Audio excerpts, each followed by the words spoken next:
Canvas izmērs. Canvas izmērs ir attēla redzamais un rediģējamais laukums. Canvas palielināšana dos papildus darba laukumu apkārt attēlam, savukārt canvas samazināšana samazinās, apgriezīs attēla redzamo daļu. Lai mainītu canvas izmērus, atveriet canvas izmēru maiņas dialogu logu, izmantojot pamatizvēles iespēju Image Canvas Size.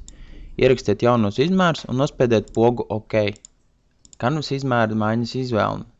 Sadaļā Current Size varat redzēt patreizējos canvas izmērus. Sadaļā New Size varat ievadīt jaunos canvas izmērus. Ievadiet jaunos canvas platumu un garumu attiecīgi lauciņos Width un Height. Papildus parametru ievadas lauciņiem izkrītošās izvēles lodziņos pa labi varat norādīt ievadāmās mērvienības pikseļos, pixels, procentos, percent, centimetros, cm vai kādā citā no piedāvātajām mērvienībām. Iespēja Relative, kas atrodas tieši zem izmēra ievadas lauciņiem, ļauj ievadīt izmērus kā relatīvas vērtības.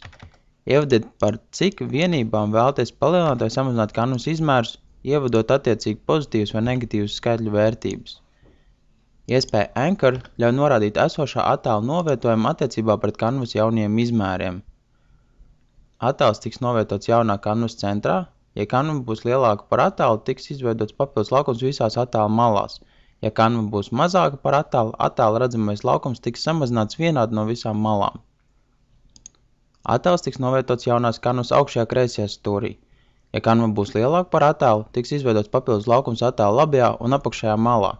Ja canva būs mazāka par attēlu, attēla redzamais laukums tiks samazināts labajā un apakšējā malā.